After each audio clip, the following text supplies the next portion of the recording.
Well, I am Daniel Fitzpatrick. I'm here with Timothy Schmalz. We are on the Catholic Bookworm show, and we're going to be discussing Dante's Divine Comedy in view of the 701st anniversary of Dante's death, which falls today, September 14th, the Feast of the Exaltation of the Cross.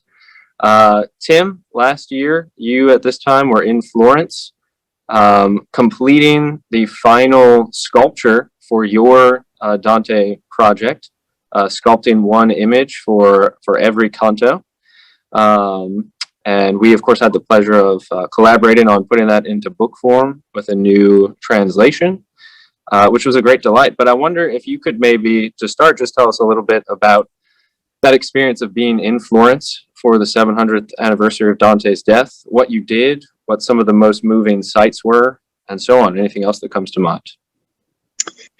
Oh, thank you so much. It was an amazing time, Danielle. It was a very, very spiritually moving moment for me this time last year, finishing the final canto of that would be number 100 of the Divine Comedy, and such a historical place in Florence.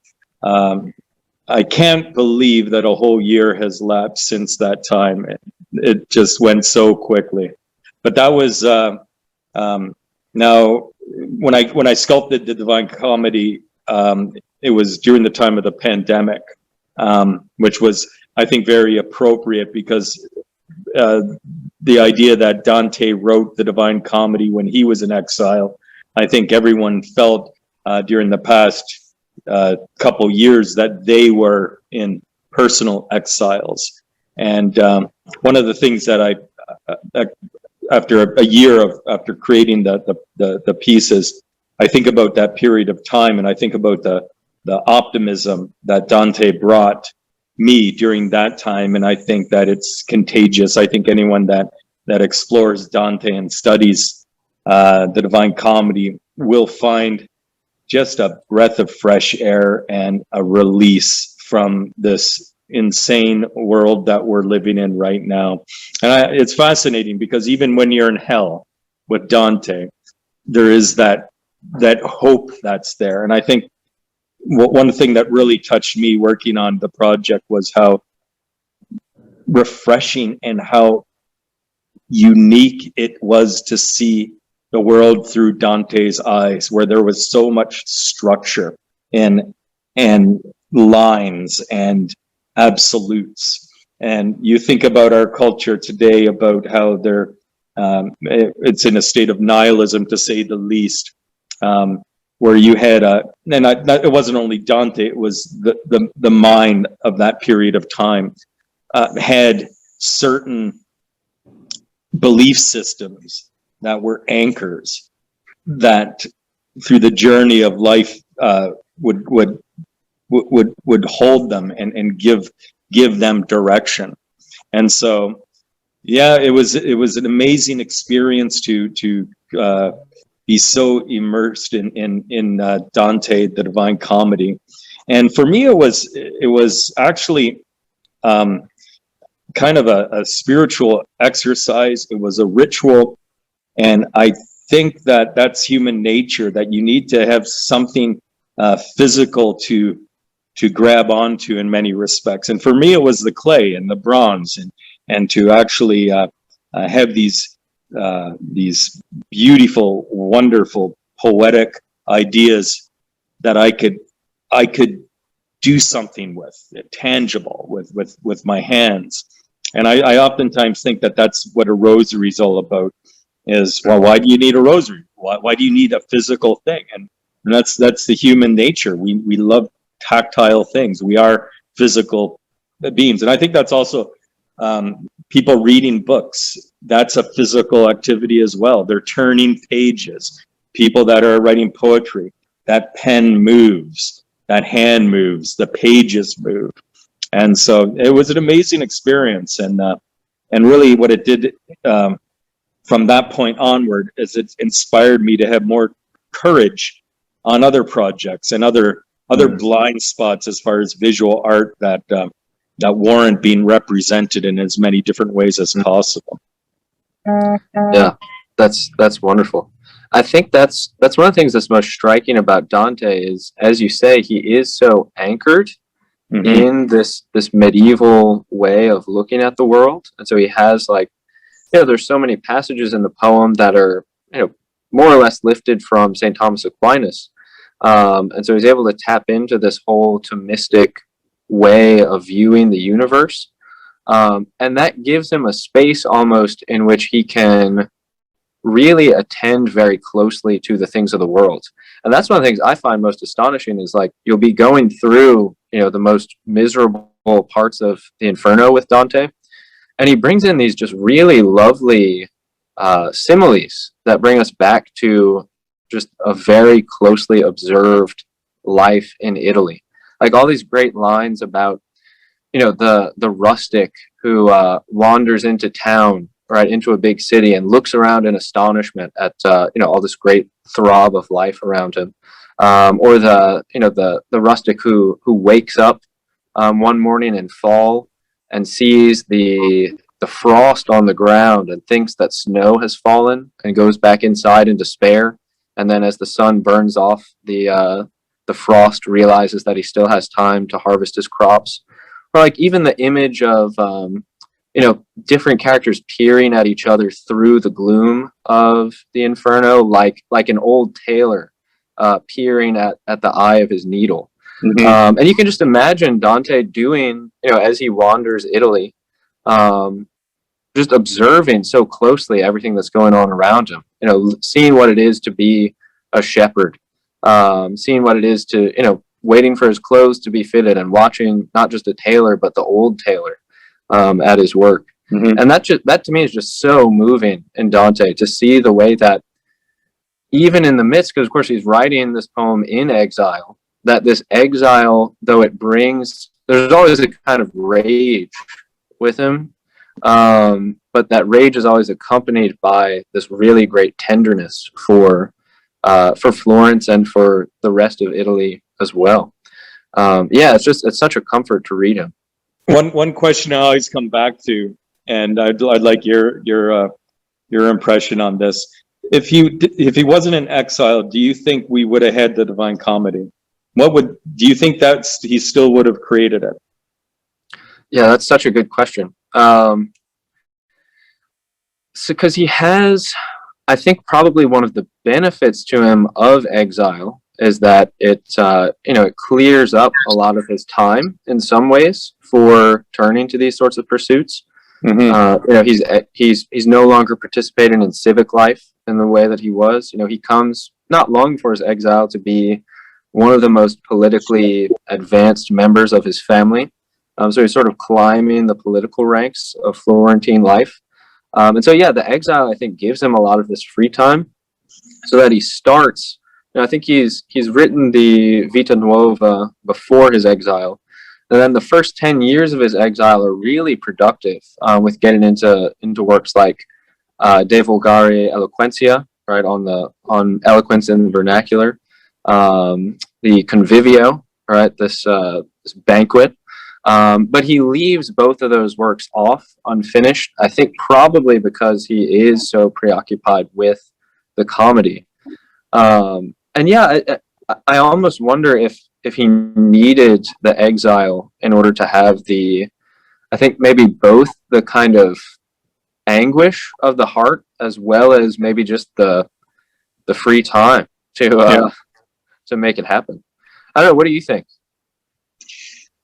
Yeah, I don't think he would have. I think you, and that's, I think, the problem with a lot of people in this world. We're being pulled, and he was, I believe, pulled in so many different directions, and that silence and that forced removal from those blurry days of life actually gave him that creative space to go there. And I oftentimes think that one of the most impressive ideas or elements of Dante is that he actually thought of doing such a huge project to begin with.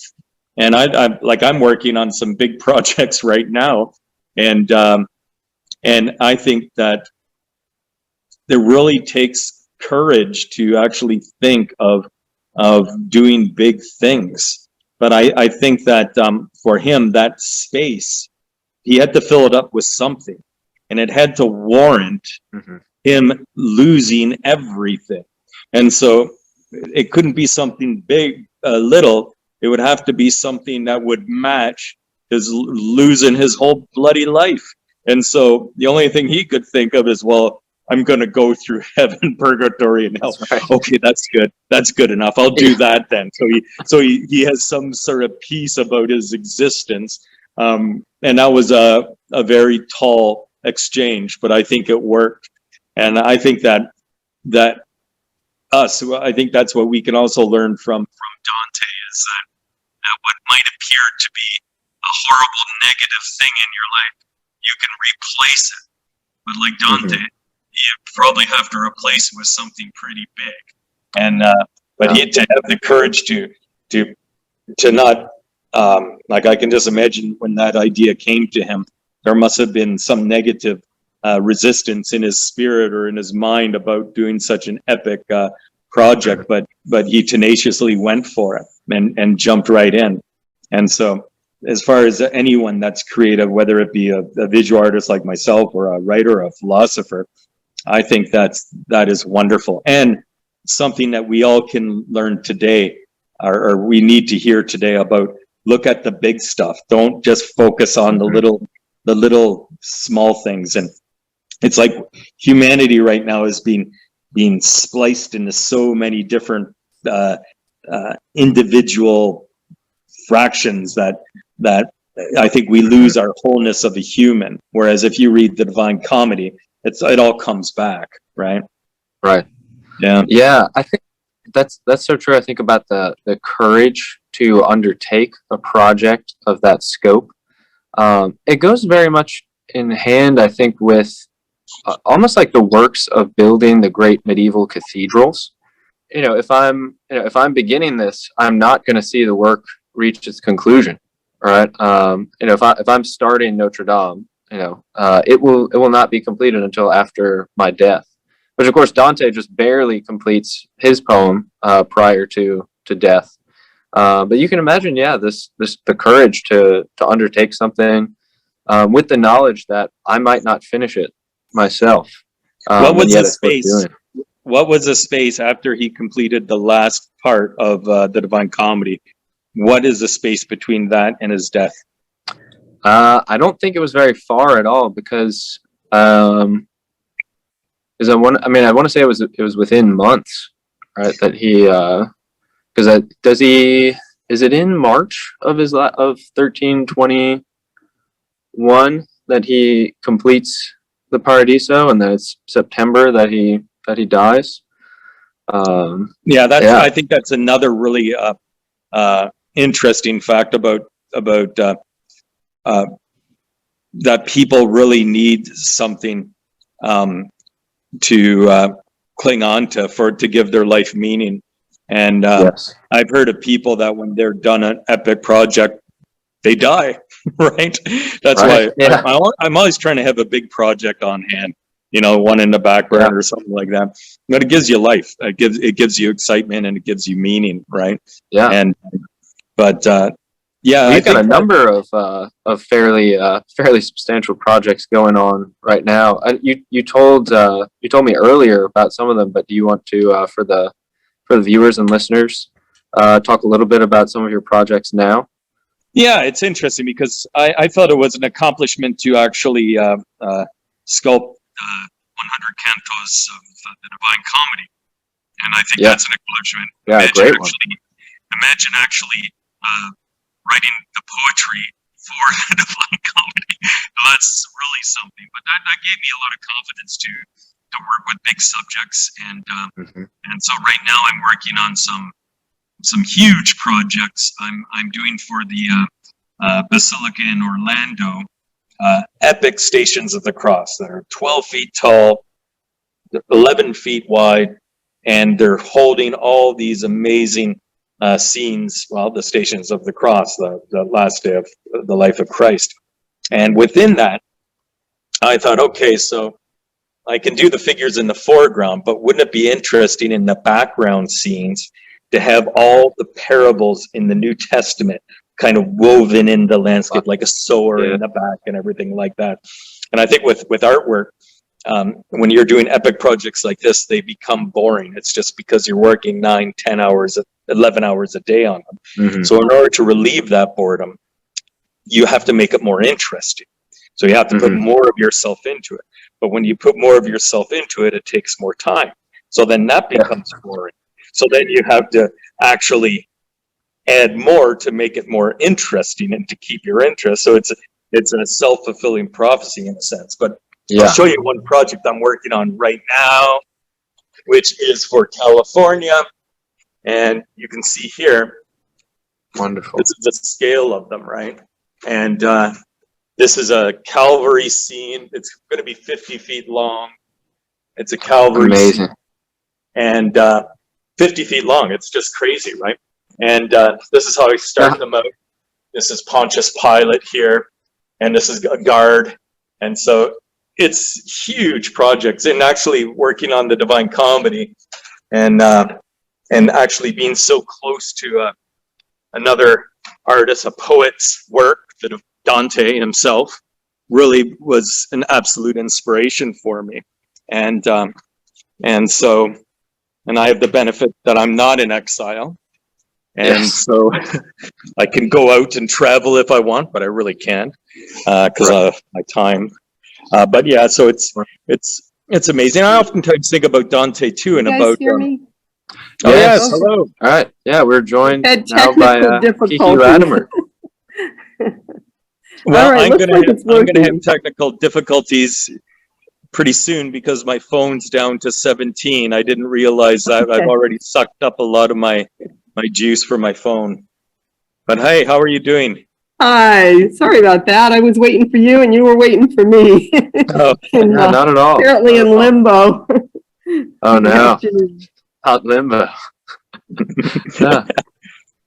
So I'm Kiki Hopefully you were- Latimer. yeah. I was just on the phone with Sebastian trying to figure out what the problem was.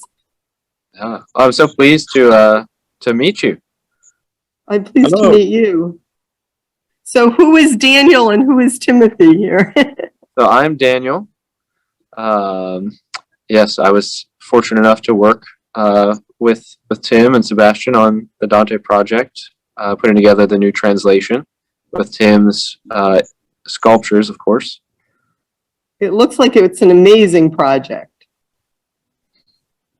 I'm so sad it's over with, but it's actually you'll think I'm crazy, Danielle, but the last canto of the Divine Comedy has a beautiful representation of Mary, and I'm actually doing a 3-dimensional sculpture in my studio right now of Mary, how she's represented in the last canto. And but that's it for a while with Dante for me because I got so many other projects. But one could actually spend so much time on representing Dante, and because he holds so much wealth there, artistic wealth that could be reinterpreted, promoted, and suggested more. But I'm sure. yeah. That to me is one of the things that's always most astonishing about him is that when he's dealing with such, at least to the modern mind, such abstract things like heaven, hell, and purgatory. What could possibly be said about those? And yet he brings so much imaginative vision to these realms. And it's almost as if the more spiritual the poem becomes, it also gets that much more physical and that much more sort of muscular as he goes through. It's just really astonishing how he does that. How did you two wind up collaborating on this project in the first place? Yeah, so I published a novel back in 2000, I guess that was 2020, early 2020. I had been, prior to that, for a few years, working very slowly on a translation of the comedy. And then I think Tim and I we were basically connected through Sebastian and the WCAT network. Basically we were brought together because Tim had mentioned that he was working on his sculptures, and Sebastian knew I was working on the translation. And so we had a phone call one day and talked about, maybe trying to put together a new illustrated translation in honor of the 700th anniversary of the publication of the Paradiso, and then the 700th anniversary of Dante's death last year. Yeah, it was really a fun project, because here we were coming close to this historic anniversary, and we kind of had we developed a friendship during this time, and of course it was the time during the pandemic, and so it was great to be fed some new translations that were inspirational for me in my interpretations. And so it was like we were on a ladder here, coming to this great anniversary together, both using our creativity and our skills to present the 700th anniversary of the Divine Comedy in a very interesting, unique way. So yeah, so it was great, and can't believe it's been a whole year since then. Unbelievable. Very hard to believe. How did your views change, evolve during the project as the sculptures were being made, the illustrations were coming about?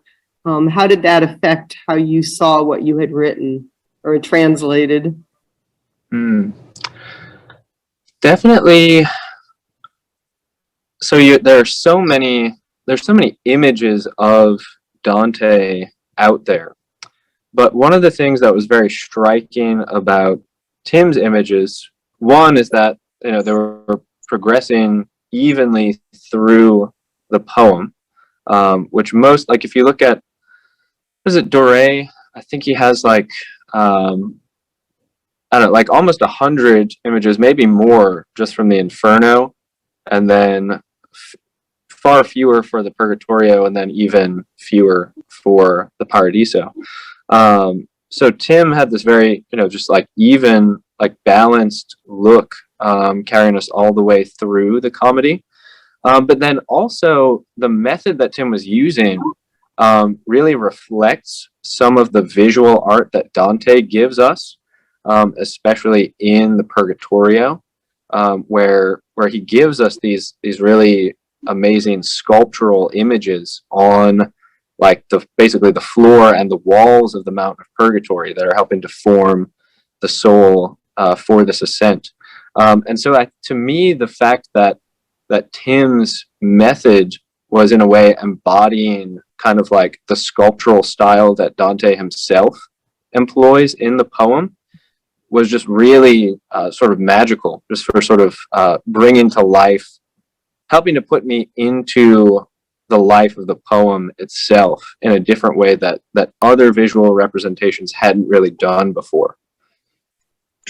Yeah, I believe that that reading only the Inferno is like reading only the Old Testament and forgetting about the New Testament, which so many people do with Dante. And so the idea of visually making it equal, and that's, it's what is it, 31, 30, 30.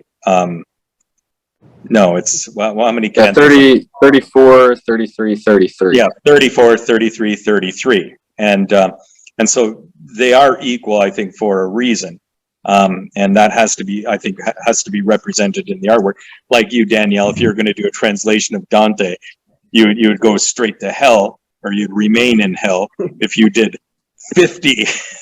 Right. So and that's I think what the artists and our culture really does, is they put an emphasis on the Inferno, and then they distort what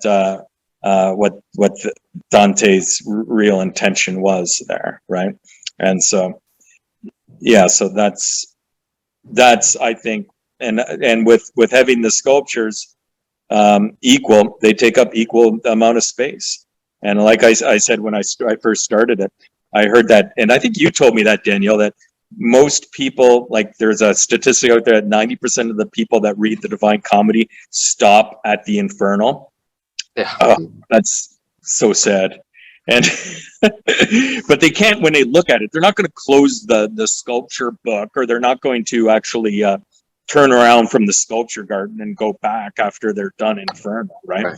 But I think also that, I think one of the great things about your translation is it breaks it kind of breaks the fear that a lot of people have about reading Dante. And I remember when you first mentioned your approach, no footnotes, and you're going to make it that it's porous, that people are not intimidated by it. And I think that's the same with spirit of my artwork, is that I wanted to select a scene from that canto that would intrigue someone, presuming that they never read Dante before. This is my one shot at it, so to speak, right? So I better make it exciting for them. And but I also have things that, if you're very familiar with Dante, you'll pick up on it, more subtle things, right? But yeah, so that's interesting. Yeah. So walking through the sculptures, what do you hope people will see? Dante. I hope they get, like, at first I thought this is a great supplement for the Divine Comedy. And it's just like, I think Dante, or the Divine Comedy, is an invitation to spirituality, to Catholic spirituality. My sculptures are an invitation to the Divine Comedy. So it's an invitation to an invitation, I think. And if it works that way, great. If it makes people a little bit less scared of jumping into the Divine Comedy, jumping into Dante, then the sculpture is truly a functional sculpture project, and it's done its job, which I think it will. So I'm curious, how did it change you? You've worked on these for what, 2 years now, or a year? It was a solid year. And I'm still working on it. The first Dante Park, the complete Dante Park, is being installed at St. Michael's College, University of Toronto, right in the center of Toronto. And that's happening in November. Their Dante Park will be finished.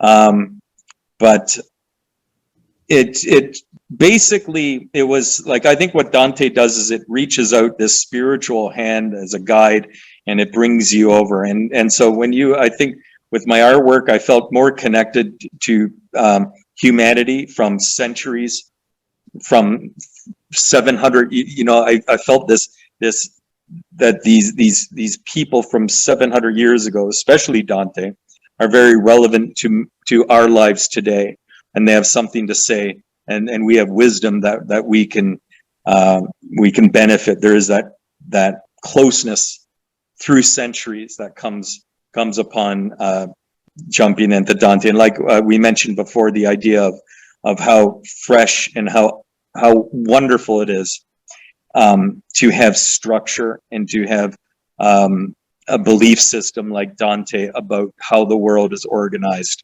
and that kind of goes against obviously goes against our mainstream culture, which basically is very chaotic. And how peaceful it is to have the ideas of absolute, whether it even be the different departments in hell. It still brings one peace, I think, because at least it's some sort of structure, right? Which I think our culture really needs right now. And so it's a breath of fresh air, fresh new air coming in from a poem that's 700 years old, which is fascinating. And also, I'm at awe after visually interpreting the Divine Comedy. I'm amazed at the courage of Dante to take on the big things. And if I could give one big criticism after reading and studying, sculpting the Divine Comedy after 700 years, is we become smaller people. We become looking at little things and we have to look up at the sky and not always be focused on compartments of little things. And I think that he kind of, anyone that jumps into Divine Comedy will have courage to look at the bigger picture. And I think the more we look at the bigger picture, the more human we will be. And in a sense, we lose our humanity when we get so focused on one little detail. And I think that's our modern day or our contemporary society pushes you into that. And I think it strips one of humanity when one does that. So those are some of the insights. Also, just the courage to if Dante had the courage to write the Divine Comedy, at least I can have the courage to sculpt what he wrote. And but that just, in a sense, opened up my mind to be less fearful of different things to sculpt. And I think that's one of the ingredients of being an artist is not to be afraid. And it might not come across face to face as a fear, but really, I think that's what it is. A lot of people are afraid to do artwork of big, epic, important things. And that, I think that's one of the problems with art today is art for art's sake is turning its back on the real function of artwork. And that's where you get into the idea that artwork is just all about style. It's all about making you see things a little bit different. Those are optical illusions. That's not the purpose of artwork. The purpose of artwork is connected directly to spirituality. And just like the Divine Comedy, he wouldn't have had the stamina to have done such an epic, beautiful poem on any other subject matter, I don't think. And so it confirms a belief I have that in order to do an epic piece of artwork, whether it's a poem or a painting, you have to have an epic subject matter. And is it not kind of obvious to most people that the Divine Comedy is the greatest poem ever? And it's because of the subject. And so that just, his artwork confirmed that. Unfortunately, I have to go because my phone is going to die in 5 minutes. But it was nice talking. It's great after the year after the 700th anniversary to once again think about Dante. Yes. Well, I certainly believe people are drawn by beauty, and your sculptures are beautiful. So, beauty is always the first avenue by which most people enter the spiritual life. So I wish it much success. It's beautiful. I'm excited. So this is a permanent exhibit in Toronto?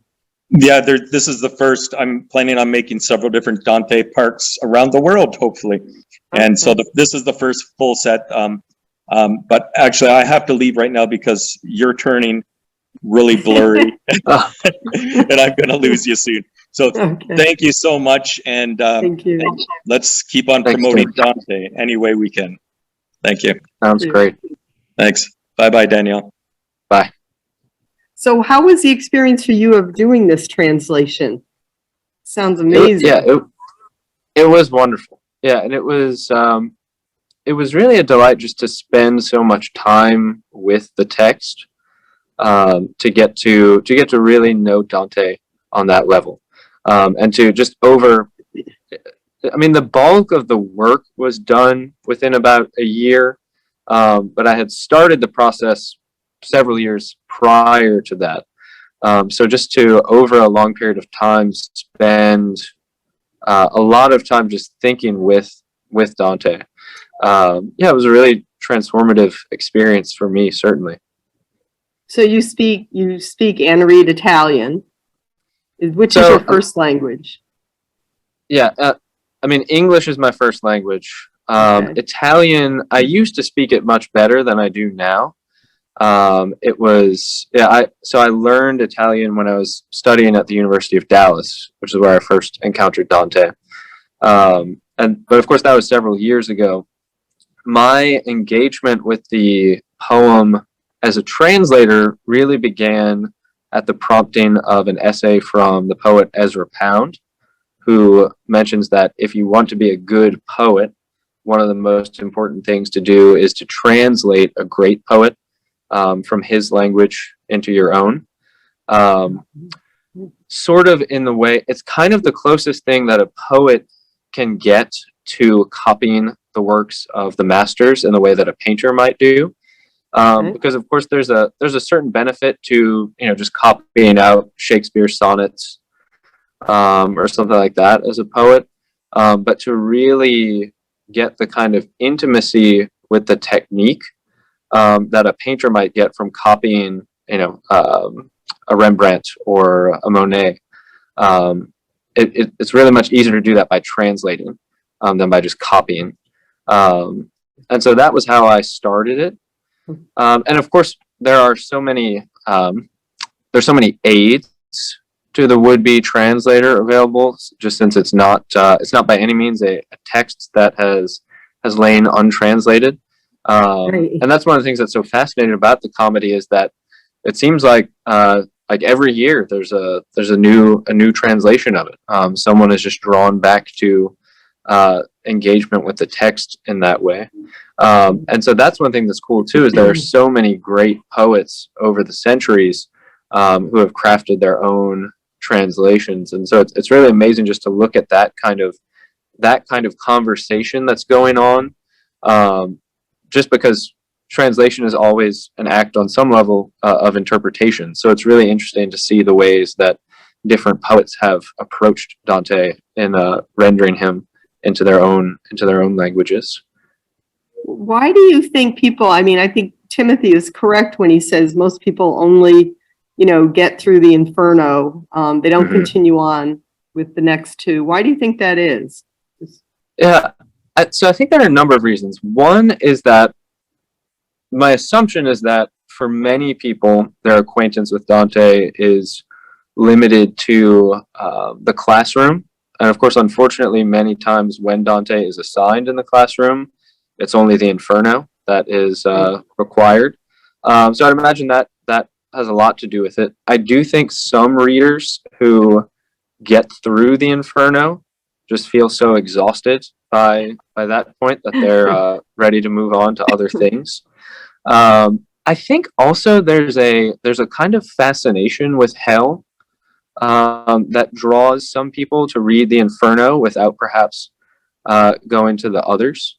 But yeah, I think the main thing is probably just that sense of being intimidated by, if someone gets through the Inferno, then that's probably enough for them. Because it is, of course, a very, very intimidating poem in the way that, the Homeric epics are not.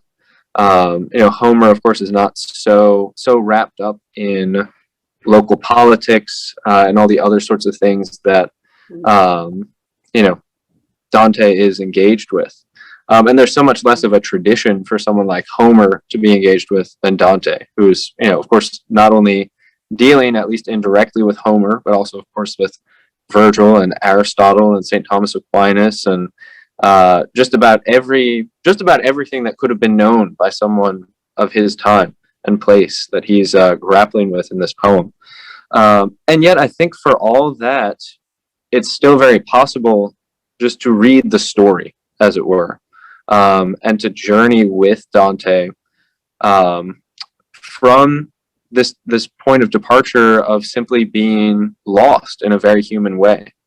And that to me is one of the things that remains most relevant about Dante, is that for all of his learning, for all of his references, for all of his politics, and all these things that can seem very peripheral, and can kind of bog us down, the poem begins with someone being lost, which is an experience that everyone has. Whether it's a student who realizes he's failing a class right before the end of the year, whether it's something more serious like like a parent who wakes up one day and realizes, like, I have an alcohol problem, I have an anger problem. There's this whole gamut of experience that I think is gathered up in that very beginning of the poem, right? In the midst of the journey of my life, right? I returned to myself through a shadowy wood, for the right way was lost, right? And that sense of the right way being lost, we all know that in some way. We've all been there on some level. So I think that is why the poem continues to really call people across the centuries. So if you were doing a commercial as our guide into the second two books, what would you say to someone who's made it through the Inferno to continue on? What's the draw for the next two books? The first thing I would say is that one of the wonderful things about getting beyond Inferno is that we get into much more fresh and clear and open air. And there's a kind of expansiveness about the latter two canticles.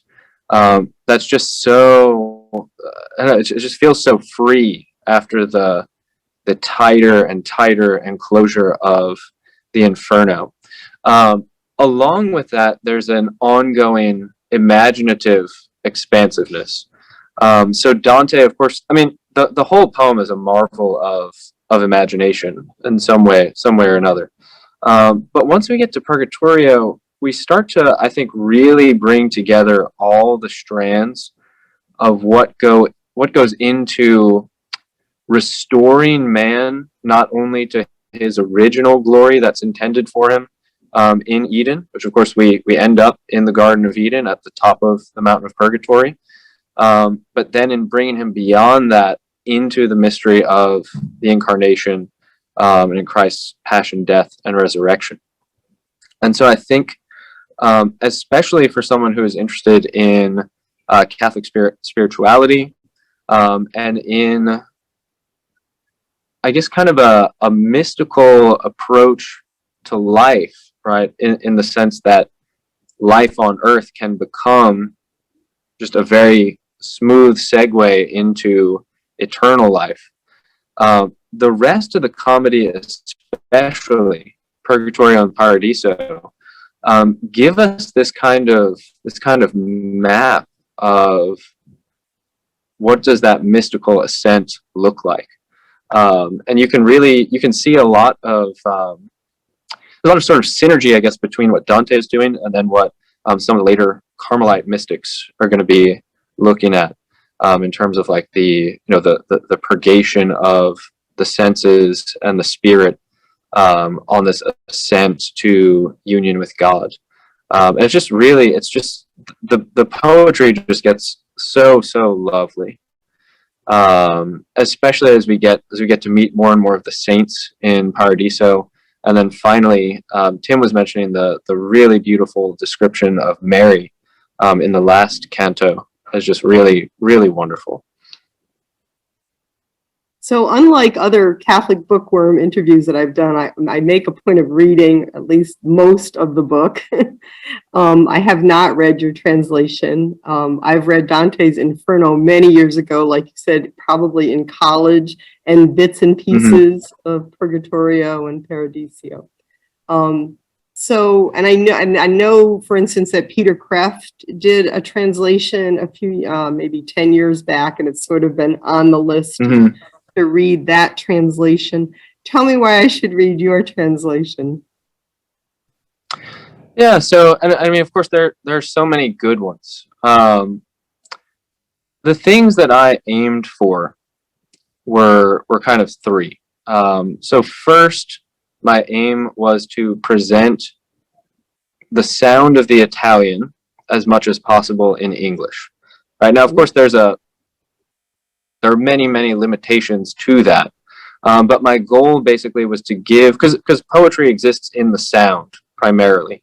And that's the reason, of course, why translation is so difficult, especially when it comes to poetry.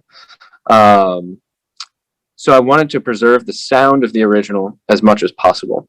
Beyond that, one thing that I've found in reading a lot of translations is that a lot of times translators, perhaps because they are not themselves Catholic or have just sort of a shadowy theology in some way, miss a lot of what Dante is doing in the poem. and their translation often kind of reflects that. So that there's a lot of very potent theological meaning that is in a lot of, even down to the level of a lot of Dante's word choices, that I think gets missed in a lot of translations. So I tried to preserve the sound, and then secondly, preserve Dante's Catholicism as much as possible. And then the third thing that I really aimed for was to preserve Dante's poetic technique by preserving the force of his metaphors as much as possible. Because I think that's another area where certain trends fall flat.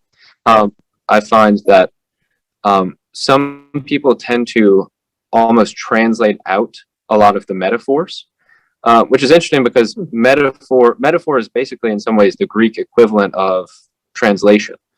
They both mean bearing a cross. And so just to give an example, there's a point in the Inferno when Virgil tells Dante to look across the swampy area. But instead of saying, look over there, what he says literally is, flick the whip of sight. Now, a lot of people just translate that as look over there, because they're basically taking it, making it, more idiomatic for us. But when you do that, you lose so much of the tension of the language, where Dante has loaded the language with this extra meaning that's certainly not carried across by just saying, look over there. Of course, when you say flick the whip of sight, like you're even saying something about the way that you conceive of vision working, right? Not of just like passively receiving images, but that my act of looking is something that is actually an act, that I'm casting my attention over there and bringing back the reality of that thing in some way to myself. And so those were the three main things that I tried to be attentive to. And of course it's, there's so many, as I say, there's so many good translations available.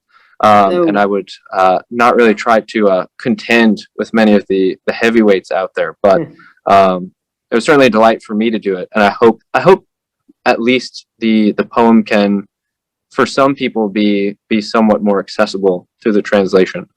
So I'm just curious, how did you translate that line, flick the whip of sight? Because that's quite a line. Yeah, I just translated it just like that. It's got a lot of tension in that line. I've never heard that. Yeah, yeah. I think unfortunately the room I'm in is needed, so we may have to conclude here. But it was such a delight to speak with you. Thank you. I will try to get my hands on a copy, and perhaps we'll have a subsequent interview. Yeah, that sounds great. I would love that. Sounds good. Right, thank you so much. Thank you. God bless. God bless.